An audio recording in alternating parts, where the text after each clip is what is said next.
All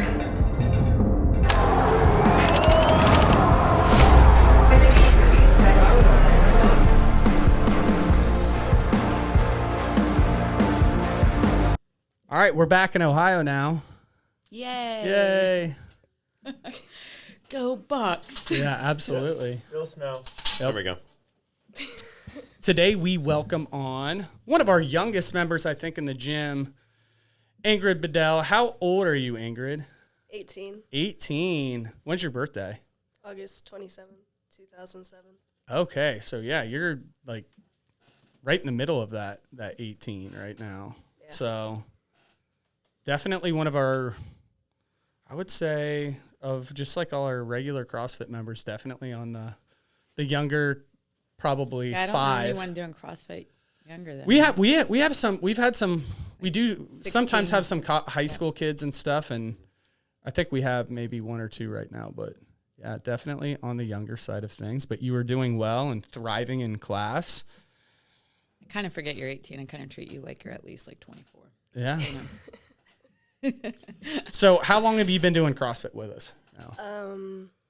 Since July. Like, I started with Kate in the end of April, but then I started doing the classes and the CrossFit workouts probably in July. You started doing nutrition with me, and then you did the group stuff first, right? And then you But went we through were elements, and we were doing more like barbell stuff. Yeah, and then cardio. Yeah. And then I did elements with Callie. And I think my last one was July 5th or something, so right after that. Yeah. Now, had you done any group fit? Have you done like title boxing or like, did you do any kickboxing stuff? I thought your dad told me like group fitness stuff before you did CrossFit. Yeah, I'd taken a few boxing classes, but I did group fitness classes for all of high school, basically. Okay. Like weightlifting, right? Yeah. Yeah. So my soccer team, like, we would lift together off season and in season and stuff. And the company that we had train us at Hartley, my high school. Okay. I really liked what they were doing, like what we would do for soccer lifting. So then I like reached out to them and I was like, I want to do more of this. So then I got with them and I started lifting and doing like speed and agility training year round. Where was that at? Ohio Athletic Performance. Okay. It used to be in Resolute, like that Oh, yep, complex yep, in Easton, yep. and then they moved last January. Was that Austin Addington? Yeah. Okay. You know him? Yeah. So he played on my cousin Dusty's baseball team. So he was like one of his best friends from, I don't know, 11 all the way through high school. And then he came and worked out with me, Graham, and Dane a little bit at Ralph's. When he was at the end of college, he had gone to ODU, yep. And he came back and played football or maybe baseball like late when he was like 25 again. But he had gone to OU actually when I was there. I was like a senior. He was a freshman, and he was like one of the most stacked guys I'd ever seen. And he played football there for a little bit, but I think he really liked baseball better, but he ended up being maybe a little better at football. Anyways, he was a strength and conditioning like nut from the time he was a child. Oh, that's cool. I mean, he was a jacked guy And that when was he your was coach? like 12. Yeah. Oh, cool. Yeah, that's cool. I like, as soon as you said that, I'm like, I wonder if it was Austin. And then Resolute, another short story there, and I'm not going to go on a tangent. We were actually at one point at our old Rogue location, we started negotiating with maybe bringing the CrossFit gym there at one point in time. I think they had, like, Austin had told me that before Ohio Athletic Performance went there, it was a CrossFit. It was. Mm-hmm. It was Sean Stiles' wife, Nicole, Okay. which is CrossFit Yeah. Expedition now. Okay. So one of our members, who was a former member, she had a CrossFit gym there. Yeah. Yeah. So we're all kind of This connected health in and this fitness world. Yeah, world yeah, is so yeah. special. Yeah. So you run into issues like when you're doing in those big athletic complexes, like it can be tricky with like scheduling times where you get a little space, and I think it was for the best that we didn't go in there. But it's really cool when you look at those facilities. You're like, yeah, my CrossFit gym could do. I mean, you've got like tracks and soccer fields and cool stuff like that. And Ralph did one in athletic facility. I've never seen one that stays for long. Would just be hard to like command a room, I feel like, because I mean, you'd hear all There's the a lot of noise things from, going yeah. Yeah. I think that'd be tough. But you did one-on-one boxing classes too, right? Yeah. Okay. I thought so. That's neat. It was fun, and I liked the place I was doing it at. I was doing it at Pilgers. Yeah, right down the road. It was here. They moved it, but yeah, I've heard good things about that. One time I didn't type in the right address, and I went to the one that was like right there, and then I was late because I went to the wrong address. Okay. So, Did you ever want to like box, like do a match? I thought about it, but with like everything else I have going on, I just don't really have time to commit to training for a match. Just really. focus on fighting and stuff. Yeah. It's intense. So it's like fun and it's fun to do. Being married to someone that did one. Don't take it lightly. Well, yeah, because I wouldn't want to get like knocked Right. out. Well, that's get my what ass Brandon beat, always so- says is like, it's not like just showing up for a 5K. Right. Like you gotta, If you lose, it really sucks. Yeah. I mean, losing's okay. It's just you don't want to go into it with like a lack of effort. Yeah. Well, I don't know if I'm in very good shape. Whatever. The consequences are not good. So you've done it. So you played soccer all through high school. Yeah. And do you feel like CrossFit has been a good? Does it feel kind of like, okay, I'm still doing a sport? Like it gives you that vibe and feel like I'm going to a practice. I've got something to do. It kind of connects you to like, okay, I'm getting in here. It's like, it's just sort of a year-round sport that you can play now. Yeah, absolutely. And that's when I stopped playing soccer in high school. I didn't play club or anything, and I had done like high school club, Yep. all 4 years except last year. Yep. So it was just I had a lot of like time, and I wasn't working toward anything anymore. Like everything I would do, like the lifting and the training and practicing soccer, was all like to be great at soccer and do that and focus on that. So then, like I still really like the strength training, but I wanted something more like this, where it's like a different environment where you can kind of always have a goal in mind that you're working towards. Yeah. Like there's always a level of improvement you can like be looking at and trying to achieve. And I really like that because it just gives me more motivation and stuff. It gamifies your workouts. Mm-hmm. So it gamifies your workouts in a way Yeah. where the strength and conditioning was supporting your soccer training. But then after that, it's just supporting, which is good, like supporting a strong body. But especially when you're young and you still have like. Now it's just all work and no play. You don't have to play anything. There's no event. You just endlessly grind. Hey, this is a tough semester for her at school. Don't say that. She has like the worst schedule. I'm like, this semester's just going to suck. I would rather be back in college than be an adult working now, though, sometimes, to be honest. Oh, yeah. There's a lot of. Classes. So. Stay there as long as you can. No. How many hours are you taking right now? Just 4, but it's 16 credits. Okay. And they recommend 15, so it's not that crazy. Yeah. But I have chemistry and bio. It all depends on the separately, classes. so those are both pretty tough. 16-hour semester can be brutal if it's classes that send you home with a pile of work. Right. That's what I've got pretty much right now. I remember having, like, on paper, it didn't seem like a lot. And then I'd have one class that was 80% of my work. They just sent you home with 3 hours of crap to do every day, and you were just miserable. And you're exercise science, right? Yeah. Yeah, so she's doing like the same major at OSU that Okay. I did. And that's pre-med. That's like no joke. Yeah, So you have to how- do all the science How do you classes get on the after. track? You get on track for that right away. You don't just take general ed. You can get right into the thing. No, it was like You a do ye- have to do it's like the first Yeah, year and like a a half, year. depending on what you bring in. So like Yeah. right now I just take a math class, and then I have to take chem, bio. She's probably ahead of where I was. And and then there's like a few started different off pretty options, but I'll probably take biochem next semester, and you take like anatomy and physiology Yeah. and stuff, but that relates to it. But you have Yeah. to meet like the prerequisites of to get into the exercise general science. sciences Yeah. to get into the actual content.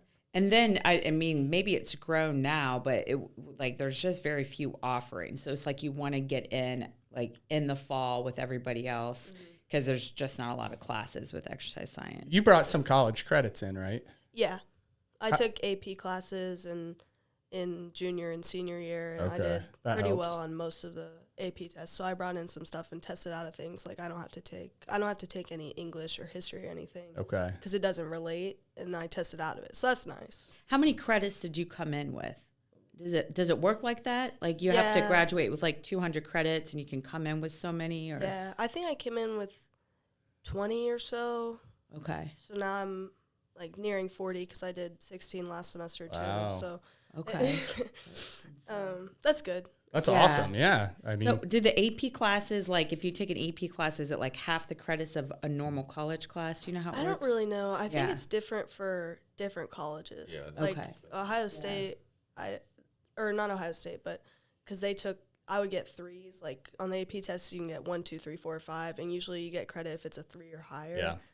But some colleges don't take credit unless if it's a 4 or a 5. So okay. it really depends. I don't know how it translates with actual credits, like for the course that it would correlate to. But then you don't have to take that course typically. So it's going to give you, like, you wouldn't have to take a foreign language or, or a math class if you got it in that. But you still have to accumulate, what, is it 200 credits to graduate? Isn't it something like that? 180 to 200 credits? I think it's 200. Ours was 192, I think, at OU. It's just somewhere around there. Somewhere around there. Yeah, Brandon didn't know. No, I can remember. No, I know he does. Because I had 250 something. And someone was like, "That's not good, Brandon. You could be halfway through a law degree right now." Yeah, what I'm hoping. I wasn't focused. Yeah, I know. It's our first day. I was like, "Wait, how long have you been out of college?" It's like, "Well, not that long." I'm like, "Yeah, it sounds like it." A lot of people have been in college for 7 years. They're called doctors. This was my brother's probably not going to listen to this, but this was a joke at my brother's wedding. Do you remember this? Yeah. I got to hear your grandpa like do this. It was really good old man guttural like. So his best man. It was a great joke. He was like, some people go to school for I think it was 7 years, 6 or 7 years. Yeah, 6.5 years, and they're called doctors. Other people go to school for 6.5 years, and they're called Hanses because he didn't graduate. He never got a degree. My grandfather helped him out, so he was like so pissed, and it was like. People that were laughing were just like secretly laughing because they knew like the whole family was mad. Her 90-year-old grandpa just made this noise, and I was like, I just started shaking. I'm about to explode laughing, like, because I knew the background story, and he heard the joke, and he was just like, It was a good one. You were an overachiever. I like to hear that focus. I'm gonna. Well, it's still amazing to me. I mean, sitting here, like you've only been doing CrossFit since July, but you have come so far. I mean, you have so many skills. It's really cool just how much you've improved and how strong you've gotten. And do you remember like what you were squatting and deadlifting when you first started working out, like in the group? Because I remember your weights took off. Really? Yeah. I think you were squatting like maybe like 115, 125. I mean, I think you're squatting like 155. Maybe 165 now. It's really cool to see. Yeah. Toes to bar, double unders. Yeah. Really neat. Yeah. I feel like you've been here for a year or two, and you just said July. I was like, yeah. That's awesome. So what do you like most about CrossFit? Nice general question. Probably the competition aspect. Yeah. Like, it's fun to do the workouts and the movements, but sometimes everybody has like favorites and least favorites. Sure. So it's not always going to be like, yeah, I'm excited to do this workout, but I'm always excited to like do the workout and get the strain and the training and the exercise. But also like always striving for a goal is probably my favorite part because it's nice to like look around in class and be like, I got to keep up. I want to win, or I want to do this. I want to get this time. I want to be up or whatever. And so it gives you like a goal you can see, and that pushes you harder. And then like your exercise is better. Oh yeah, it keeps you focused. I know that. She's like, oh yeah, I got you by 2 seconds. Workout the other day. So she moves real well. Yeah. And she's crushing these workouts. I see you're wearing a Whoop. Oh yeah. How long you been doing that? Almost 3 years, I think. Okay, so you've been doing. I know your dad's into that, right? Yeah, my parents Yep. both have them. Okay. They've had them for probably 5 years. My or whole so. group has them now. So, like, they all know when someone, besides your parents, Yeah. they're all like, and Christy, wow, Jim, what happened to you last night? What was going on? He's like, I've been up since 3. Or they can see how each other they can see how people are slept, sleeping. so, yeah, We made they'll like talk a about it. community, and so you can see everyone's sleep, That's strain, neat. recovery. So that's fun. So you know someone's going to be a jerk when you walk in today. Eric didn't sleep all day or all night. Don't look at him.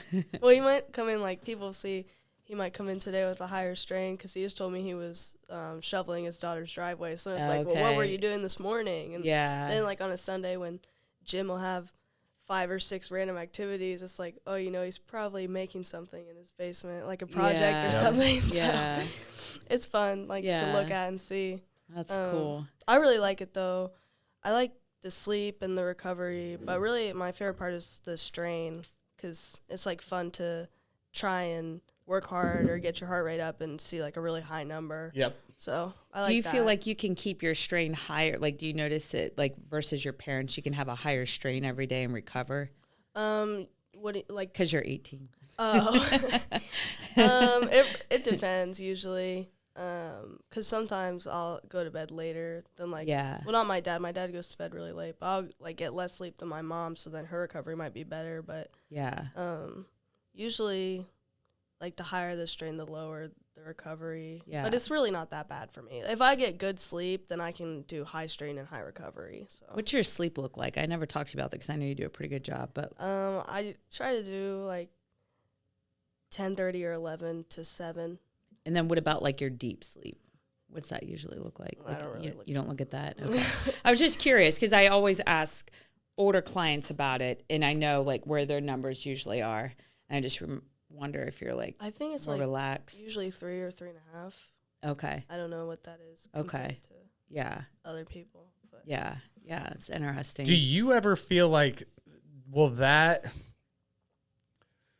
negatively mess with you in a way that you will, like, be afraid of a workout because of what you're seeing on there? sometimes it's like if you wake up and, I mean, usually you know if you slept bad Yeah. or, like, you don't feel good, you might be a little sick or something. But, like, when you wake up and you see, like, you're in the red, like 20% recovery or something like that, it's pretty, like, disheartening. Like, it just, like, Sure. then you kind of feel when you're going into a workout or something, like, this might not be good. Whereas if you're just feeling bad, you'd be like, I want to push through and do it anyway. And usually I try to push through and do it yeah. the best I can anyway, but it definitely, like, affects your mindset. Do you ever a little feel bit. good and then it says that you aren't? Yeah. Okay. Yeah, that happens sometimes. Okay. Can you tell as soon as you start working out though that like if the watch is right, or do you feel like there's a disconnect? I don't know. It malfunctions. Sometimes I'll wake up and feel fine, and then during a workout, I'll be like, whoa. Yeah, like you can feel what the watch is kind of saying. Yeah. Yeah, because I've come in before thinking like, oh, I feel pretty good today, and then I start moving. I'm like, whoa, I don't know. Like, I did not move or test anything out. Yeah. So that's part of the reason why he's asking is like we've been afraid to kind of take that next step because just like one other thing. I can to be kinda- hyper analytical Yeah. with training. Yeah. It's the great. I feel like it's the debate now. Yeah. You know, like I think it just depends on the personality. I think and like how high level of an athlete you are. Right. Some people that probably need some wearables and to be monitored so they're peaking at the right time. Yeah. But like the average person probably just needs to work harder sometimes. Yeah. I think we get caught. You know, it is what it is. Right, like right, just right. grind harder, like Right. and just learn to kind of intuition. Like, is it a go day or is it a kind of a moderate day, and just kind of react how you're feeling intuitively. Yeah. But I mean, the wearables are nice. I just think we can get really addicted to them or Yes. attached to them or just like let it rule my life. And like, if it does, especially with the sleep stuff, I mean, if it's not changing your behavior, then what's the point of wearing it? It's just one more thing to worry Is this about. kind of like in the Rocky movie when they had that one? Was it like a German or Russian dude, and he was hooked up to all the like machines? Yeah, Ivan Drago. Yeah, the and training then montage. Rocky was just out in the wilderness, like lifting logs, and this guy was all like It's still a hooked up to debate shit. 40 years later. Yeah, we're still talking about the same thing. Yeah. You know? Have you done whoops before, Dave? Have you ever worn one of those? No, I've had like a Fitbit. I've got if I have like the chest strap, like heart rate Yep. monitor, I'll Yep. wear if I just want to monitor the conditioning for the week, Yep. Which is cool, but I haven't really done anything where you constantly wear it. So I don't have an Apple Watch, I don't have a Whoop or anything like that. Yeah. The Fitbit, like when I used to have one of those, I just wanted it for like heart rate stuff. Yep. And then when you'd wear it at night, it would give you like a sleep score and kind of tell you what kind of different stages of sleep you were in. Now, will these give you like, does it go as deep as like suggesting workout styles that you should do or anything? Like according to like how you've been doing, like, hey, you should just maybe do a moderate like walk today. Or I don't know. Yeah. So depending on your recovery, it'll give you like a target strain for the day. Okay. So not like it won't give you do a walk or do this instead, but it'll show like if you have a low recovery, don't push as hard or like just try to get to here. But if you have a high recovery, like really push yourself and try to get up. But they also came out with like a Whoop AI thing, and it's in the app, and you can ask it questions. So I'm sure you could like say, since this is my recovery, I'm feeling like this, what should I do today, or what would you recommend? Do my bio homework. It's a small robot. Do your homework, then go to the gym. I really would be able to work out harder if you could do my homework. I'll do your homework while you work out. Thanks, Whoopbot. One thing so what I wanted to ask you about and talk to you a little bit about, this is more like intangible measures, but since you were working with me, we had been working on some things that weren't necessarily like directly related to conditioning, strength training, nutrition, and that's really become more of our topics. Mm-hmm. And you had some gift or something you said to me around Christmas, and I was like, wow, that's really cool. That's what I'm trying to do for people. About like how the experience had changed your life, and just wondered if you would share that. Yeah. Like what you felt was the most impactful. I think I remember what I said. It was I think it was when I gave you your birthday present. Okay. Maybe my dates get confused. Just the winter. That's all I know. I was just thinking about, so when I went to college, the transition was pretty hard for me, even though, like, I live in Columbus, so it's not far from anything I know. It's not like it was a whole new experience with new things everywhere. But I'm not very good in times of transition, which we've talked about. Yeah. Brandon has the same struggle. It might be lifelong. So, like, transitioning and adapting to the new environment and new living space and new classes, new people, new everything. That was hard. And, like, going into it, we had talked about, like, we had already throughout the end of spring and summer just been working on my, like, internal kind of, and like my emotions and like regulating things and kind of addressing the root of like a lot of my anxiety and like why I was upset or why I was scared.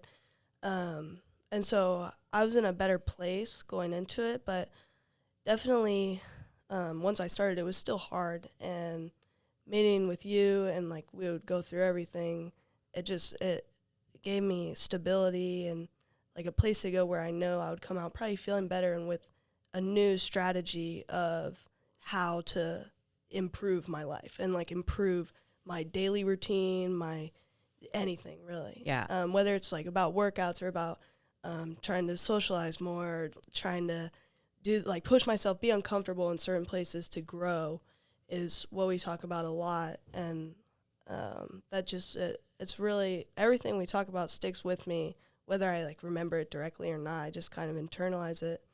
And I'm just a lot more, I would say, okay being in a space where I'm uncomfortable because I know it just means I'm going to grow and I'm evolving in some way. It's so freaking cool at 18 to hear that. Yeah. I'm like, if I could just use that and apply that to like, I mean, everyone and us too. But it was so refreshing to work with you because here you are, you're so young, you're trying all these new things, you're in this big place of transition and you're working on yourself so hard. And it's amazing how you do that. It really is. And you're able, and really, like, I think your strength is to allow yourself to be uncomfortable, because I work with so many adults where we have this battle that, you know, they're blaming external factors, and then we all do it, right? I used to do that too. For their unhappiness. and it's just a default mechanism, like we're protecting ourselves. And to realize that at such a young age, I mean, I wish I, you know, could rewind and figure that out. But it's really, really cool how hard you've worked, and it's really neat. And thank you for sharing that, because I think that's something it's really hard for people to directly correlate. Like, okay, if I work on all this internal stuff, how am I going to be in better shape? Like, right. Well, how am I going to be leaner? It how am does I like what the hell correlate does this to matter? everything. Like with the being uncomfortable and things, you have to be uncomfortable in a workout to really be pushing yourself. So like if I'm like pushing to failure, or like yesterday when we were doing it was handstand push-ups or strict press. Yep.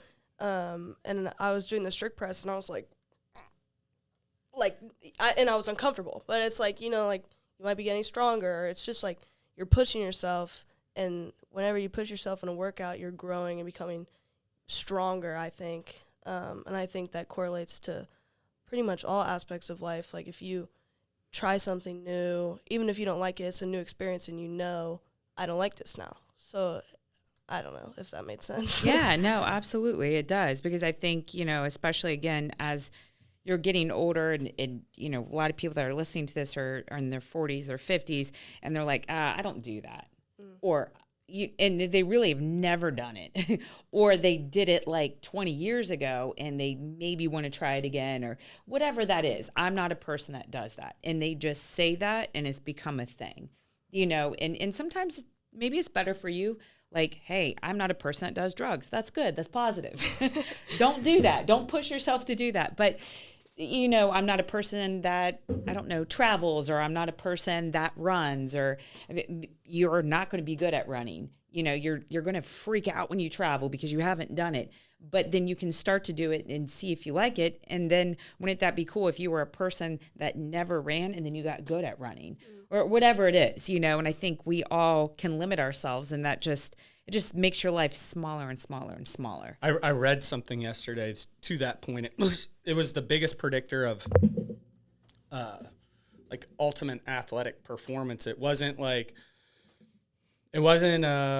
necessarily, you know, talent or these things. It was people who like identified a certain way, and so they would continuously like put in work in this focused way, because they just like, I am a person who does this, or I am going to be a pro baseball player, so I'm going to go out into the cage and, you know, I don't know, hit the ball against the fence, whatever. It doesn't matter what it is. You know, it's just chipping away at these like minute skills or whatever it is, or like, I'm going to hit my conditioning piece Sunday when I don't want it, you know. That was the biggest indicator. The biggest indicator. Yeah. It's just identifying with a certain, like, I'm a person that can do this, or I'm a person that doesn't do this. Yeah. And who does hard things. You know, now it's just like generally what you're starting to see is, and it's being like a more accepted thought process. Like, I'm a person who does hard things. That's a big CrossFit type thing. Like, you know, I'll do a cold plunge. They're trying to bring that back. Yeah. I'm gonna run outside when it's cold outside. Yeah. I saw someone. Do you guys know who it was who was running outside with no shirt on, like yesterday? It's like in the morning. I don't think I saw him. I was like driving to go get coffee, and I just see a dude. He's a CrossFitter. Oh yeah, no, he was in our driveway. He had no shirt on and shorts, and it was like -5 degrees. And he was booking it up the driveway. I was like, I couldn't make out who it was, but it was like he was running a sprint of some sort, like half naked. Yeah, that's someone who does hard things right there. Yeah, well, and I think that's CrossFit. To that point, what we talk about a lot on here, and we've talked to like a lot of athletes. They'll identify as athletes, and then when that time's over, transitioning. So like, okay, you were a football player in college, but then how do you transition into like still giving a shit about what you're doing if you're not competing at that level? And, you know, even on like a lower level for me, and I think we all go through it, like I was really good at running and then now I'm not so good, But do I have to say I just don't run anymore? I'm just not going to do that because I can't run as fast as I used to. You still want to be able to enjoy those things as you're transitioning, through life. And if you identify more with like the process of it, like I'm a person that does hard things, I'll go out and run and just see where I end up. Then it's like it takes all the pressure off of. I mean, maybe you do want to be a pro baseball player, but it just doesn't pan out for you. Oh, yeah. But it's more like the process based. And I guess what I'm saying, like, just not limiting yourself in any way, getting too attached to anything. And what was neat, like when we went on this trip with Brandon's parents, and they like had done a cold plunge once with me. And Brandon's so used to them not wanting to do it.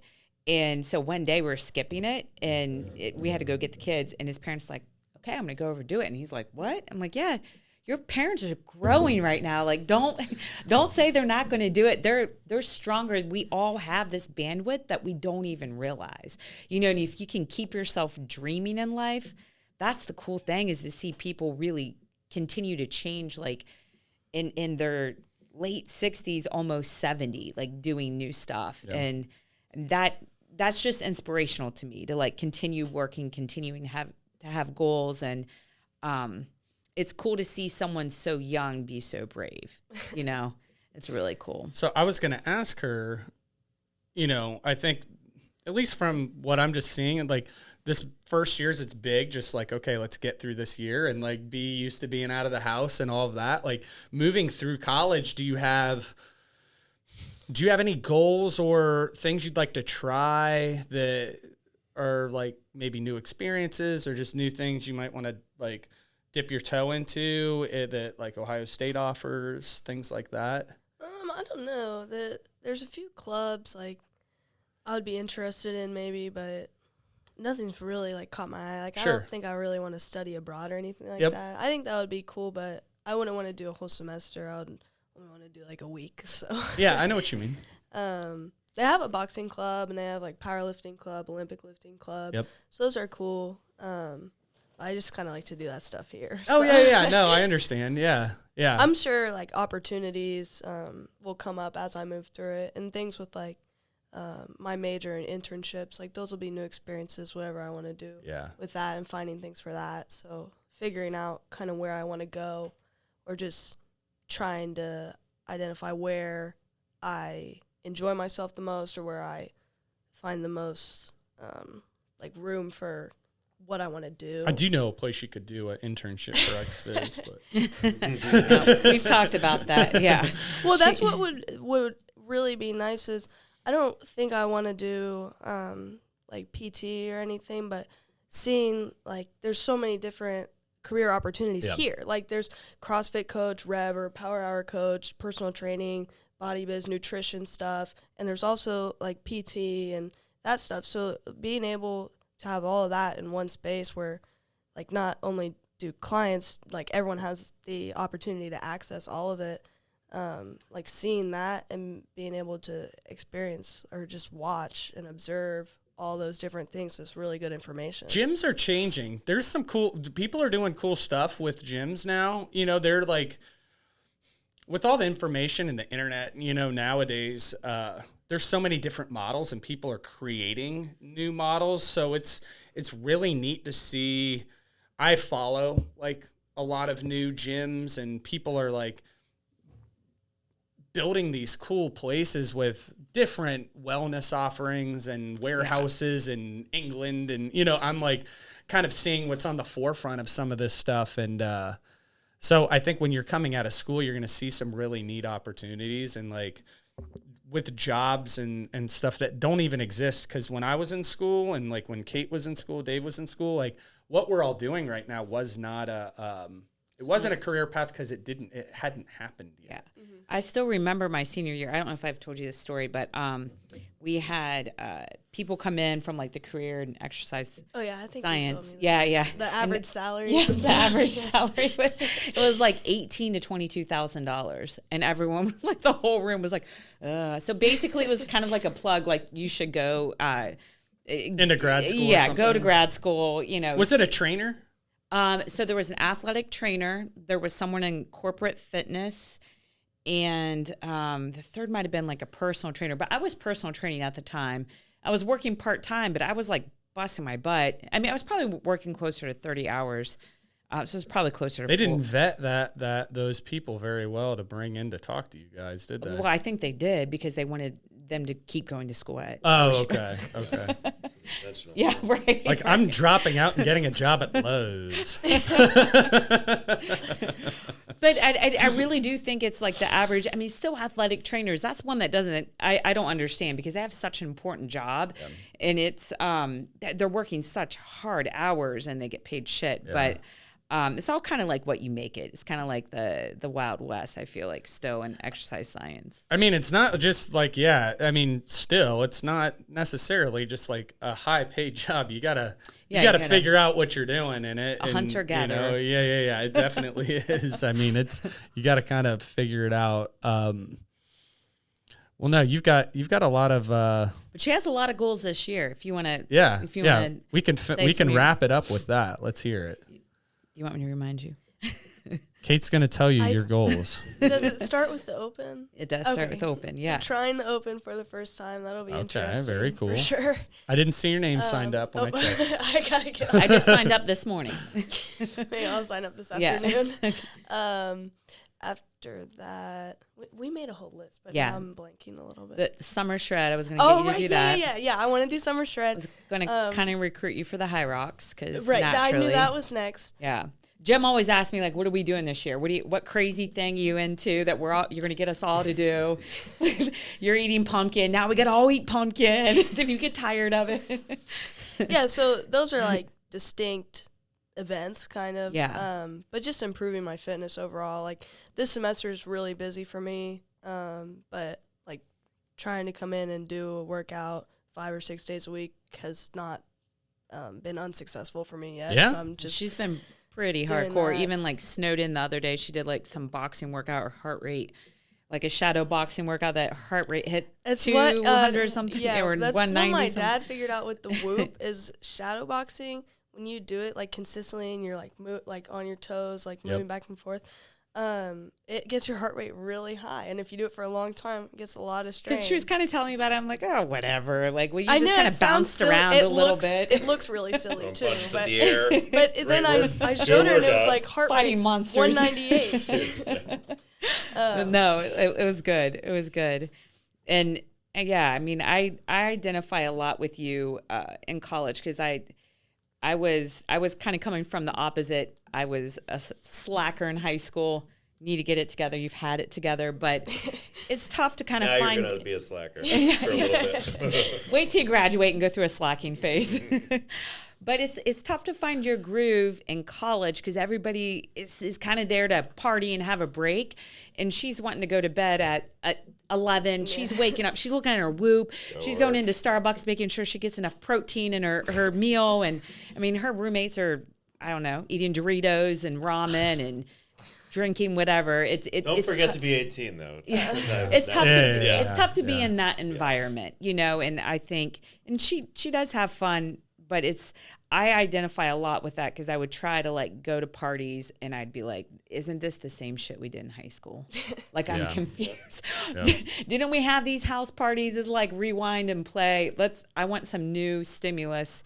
And so I identify a lot with that. And it's cool that you're still trying to like find your people there and keeping an open mind.